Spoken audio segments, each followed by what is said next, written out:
So far, so good. Okay. Music might be too loud. That's probably true. Too loud. Music too loud. Yeah, hold on. So 29 there. Negative 29 here. Hopefully that's okay. All right, 25 minutes. That's what we got. Let's figure this out. Pinterest.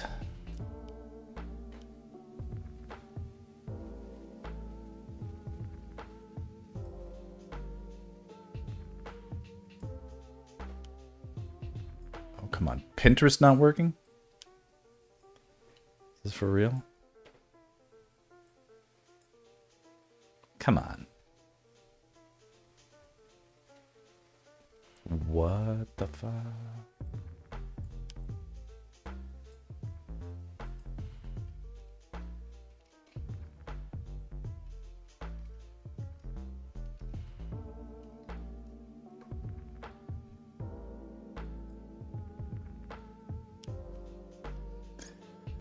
The one day I need Pinterest, it's down. Okay, we'll figure out something else. Google image search.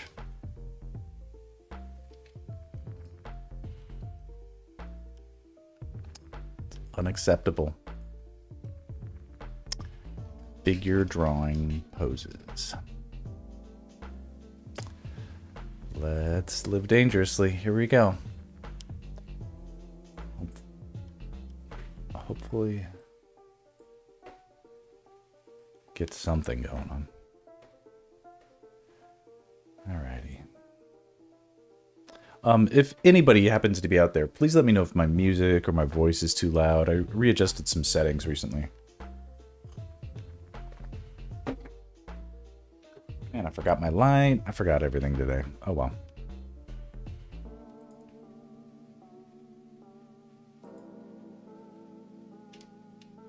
Now it's working. Okay. This looks nice. This looks like a model I recognize, actually.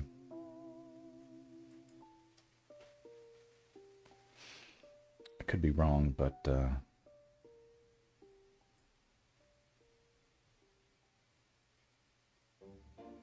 I do believe I recognize this model, so that's kind of cool. A lot of models use pseudonyms, and I can't be sure, but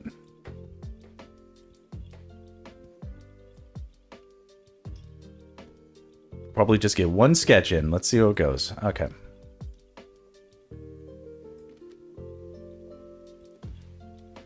Keep this reference open here.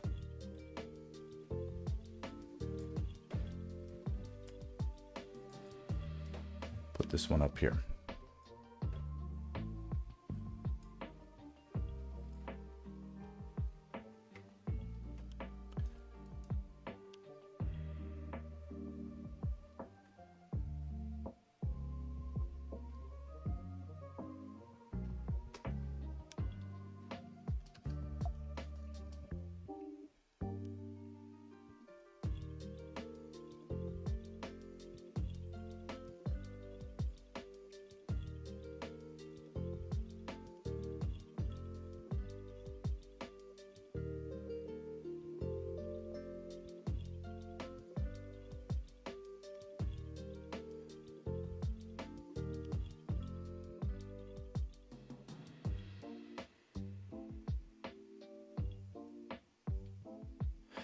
Okay, we got to challenge ourselves today. No undo button.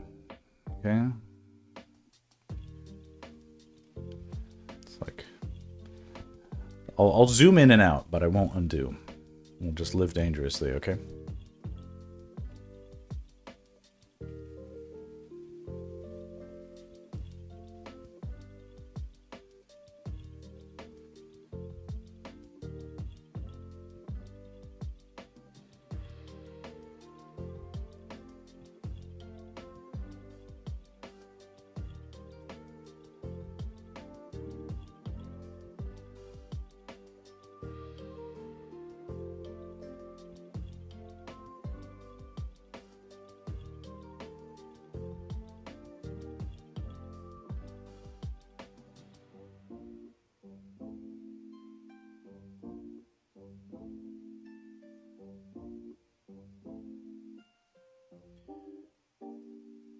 With no undo button, I'm forced to be a little bit more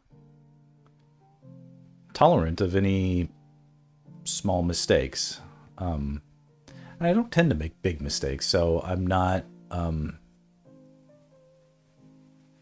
can be a little bit brave. Right on time. Yeah, absolutely. And for the record, we've got 20 minutes. So I'll probably just do this one sketch and that'll be it. But something's better than nothing, right?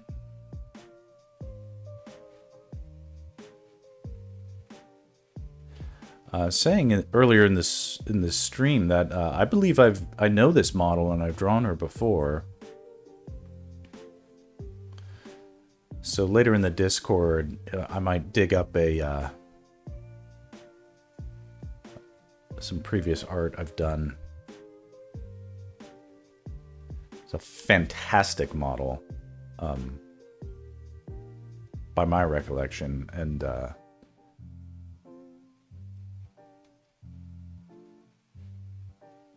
definitely with enough experience, you kind of realize that it's like, wow, this person is like a naturally like gifted and inspiring model.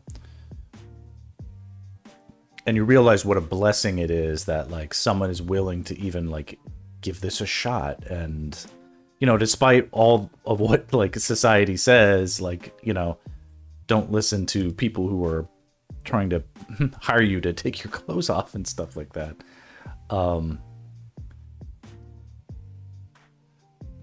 There are thankfully certain personality types that say, I like to live dangerously, and they go for it. And what's interesting is it's like, it's not really, it's like, you can make a little money do it, but it's like not a lucrative profession. You kind of have to like be in love with the idea of being a model as well. You're sort of, no joke, both the artist and model professions tend to attract let's call it neurodivergent types.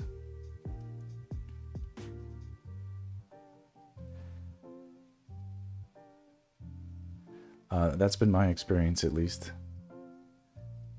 You kind of have to be a little crazy to want to do this stuff, but...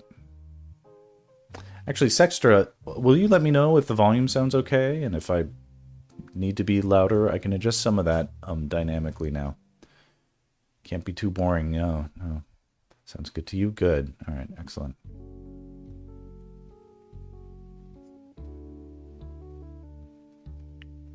I'm going to nudge this over so I can see it in the thumbnail. Okay, that's not too bad so far. I might try to give her a little bit more length of... Oh, I hit the undo button. Sorry about that.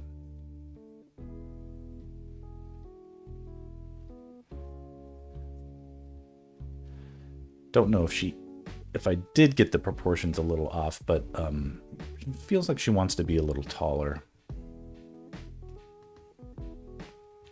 It'll fill this space out more.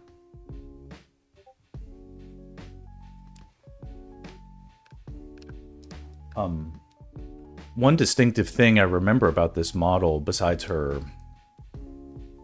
striking red hair, and she had this sort of Leonardo da Vinci looking face, like eyes, nose, and lips, like super short, like upper lip, for instance, with a long nose. She had a really low hairline and like low set eyebrows, like very little eyebrow arch. And then, you know, despite that, like, you know, she's objectively beautiful. So it's interesting to see the varieties, and she definitely has a striking nude figure as well that isn't represented here, so.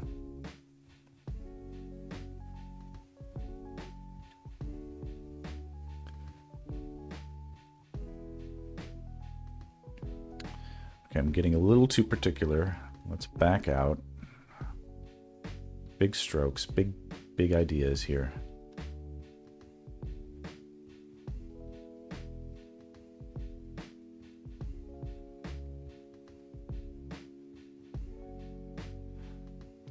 sometimes it's helpful to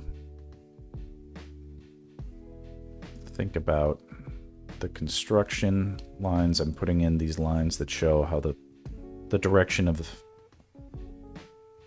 the orientation of the forms in space. Sort of drawing an axis line gets that point across.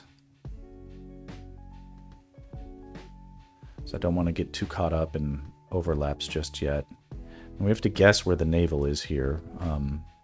It's probably somewhere around here.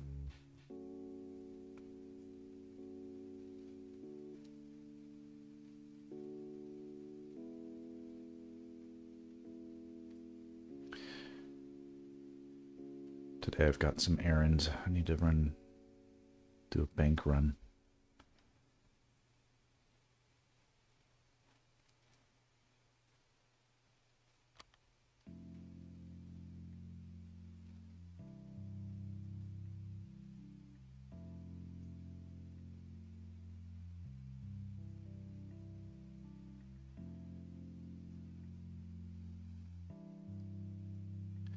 Definitely missing my undo button a little bit, but this is definitely a good exercise that I need to be doing more. Being less tethered. I think I put something about that in the Discord too, that the undo button ruined me. But it does give you latitude to be a little wild with your strokes, and that can look good. Whereas being too controlling tends not to have a good flow. Again, I need to move this over. Okay, this isn't bad, but yeah, I've done better. But we're gonna be okay with imperfection today. The goal today was just to get a stream on and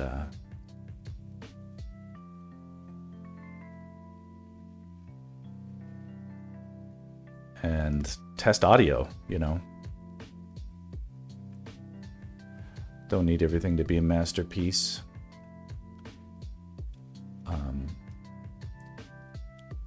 I'm liking how the Mrs. Frisbee piece is looking. So I'll make that the masterpiece.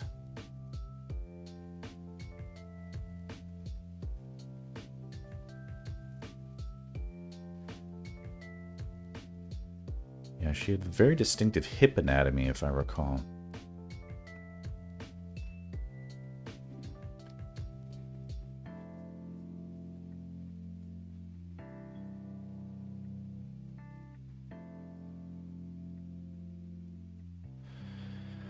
A lot of people, when they draw models or do figure drawings, totally leave out the faces, and I do not. I don't believe it is important to draw the face and the head in as much detail as you can manage. The head is part of the figure, right? It's definitely true that you don't want to get bogged down on like the details of the face and like feeling like you need to prioritize the likeness. That isn't really that important, but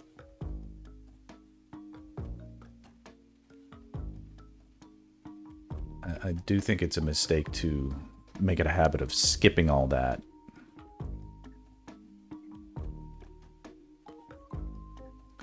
So you probably won't find me doing that, but just a little advice.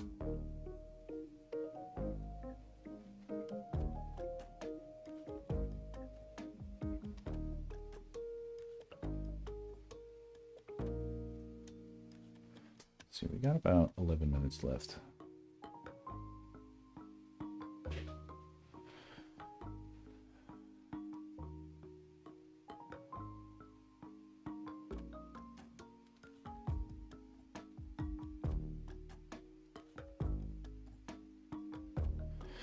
Yeah, just stick to my old eraser or draw over because I'm lazy. Instead of using an undo button,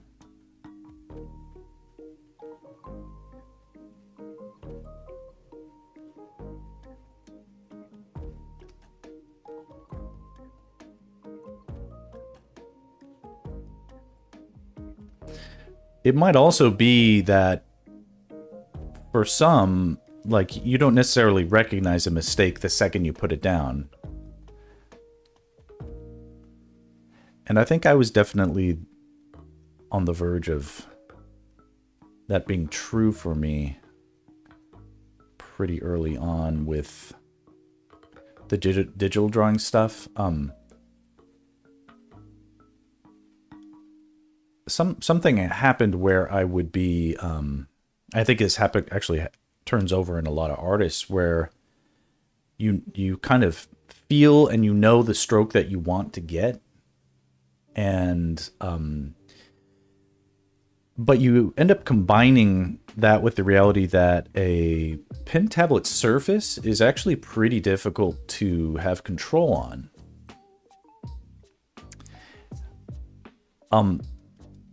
A Wacom screen is, like, by its own necessity kind of smooth, right? It's very this stuff is, it's like drawing on ice. With no friction, it becomes kind of, it's pretty normal to just have your, it's like a sensation of sliding around. And thus it's normal then again for artists to sort of mitigate that. They'll adhere different kinds of textures and filters and screens to their tablet or Cintiq or whatever to create a kind of rougher texture that sort of grips the pen a little bit. And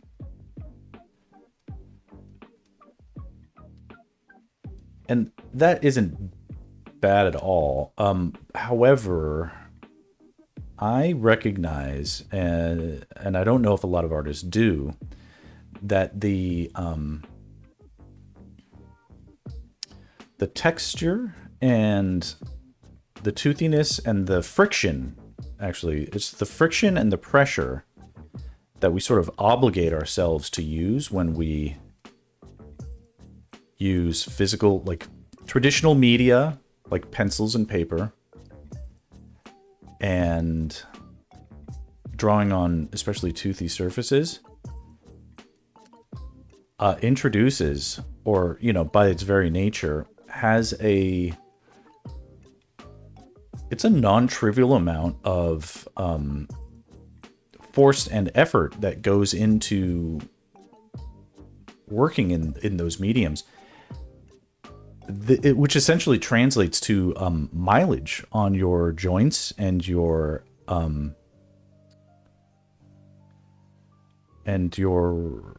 you know, your fingers and your joints just end up basically depending on your approach. Like if you're loose and stuff like that, that's one thing. You, like, if you draw very loosely and you're like with a Sharpie, for instance, or a brush pen or something like that, or whatever. But a lot of people, especially when they start out, they're very tightly controlled with their grip, because they're afraid to make a mistake. So they grip their pencil or pen too hard, in my opinion. And I was a victim of this early on as an artist as well. If you've ever written like an essay in school on normal pen and paper, you know, you'll feel your hand cramping. After 45 minutes of like solid writing is like difficult to do, for instance, with a pen or pencil or whatever. Like a ballpoint pen requires pressure to put down, and a pencil even more so, for instance. One of the major unsung advantages of working in digital mediums is the ability to turn low the sensitivities on the screens and your tablet pressures so that you don't have to exert tremendous amount of force to get a dark line. the amount of force that you put into like a stroke to get a dark line, for instance, counteracts the accuracy, for instance, that you are shooting for. It's almost like a property of physics or something like that, where like the Heisenberg thing, like you can't measure the position of something and its velocity or its trajectory or its whatever, the direction at the same time. You have to pick one, right? And so especially if you are pushing hard to get a dark line, you may be sacrificing the accuracy of the stroke you're trying to get. But we can mitigate that using, digital and information technologies that allow us to draw with information that we can play with after the fact. So we create like the data and the information. In this case, this is like we're building up like a foundation of like strokes of all sorts of different darknesses and lightnesses and darknesses. Right now I'm just trying to fill in this data, but we can, after it's sort of there, we can tweak it and get it to where we want it to be. So I guess what I'm saying is the darkness that you need a line to be at the end is not the darkness that you have to draw it with. You can get there later. So right now it feels like we have a very accurate amount of data here. Like everything basically feels like it's in its right place, but what we don't necessarily feel like we have is the right, like I feel like it could have more oomph if I can get the shading to look the way I want it to. Oh yeah, no undo. I didn't click undo for so long that the undo button receiver went to sleep. So go me for, of course, now I'm making all these mistakes, but like I said, we're not getting too attached to it. How much time we got? 3 minutes left. Okay. By setting, see over here, this is set to gray. And by layering strokes of gray with multiply,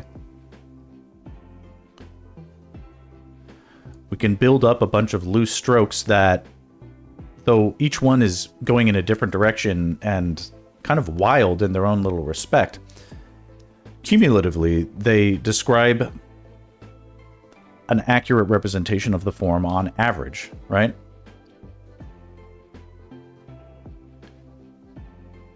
So like with a ballpoint pen, like you might make a bunch of little strokes that none of them are perfectly accurate, but they sort of look nice when they're all blended on top of each other, right?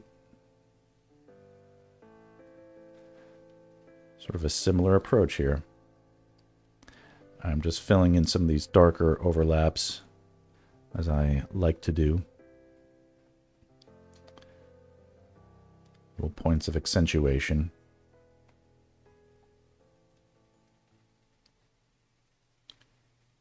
All right, last minute.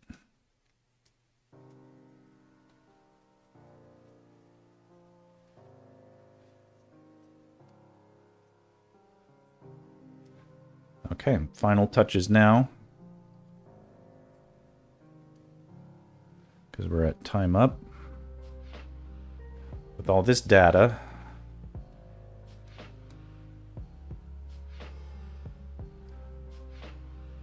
we can simply do a quick dodge and burn over the form and get darkness where we want it.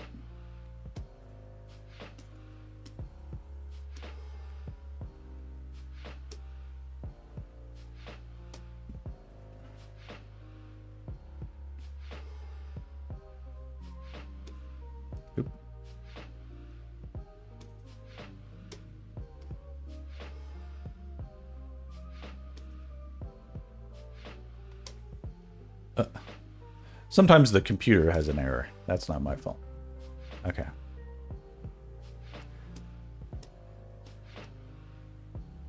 Something like that. All right. Well, we'll leave it there. We'll zoom in for a second.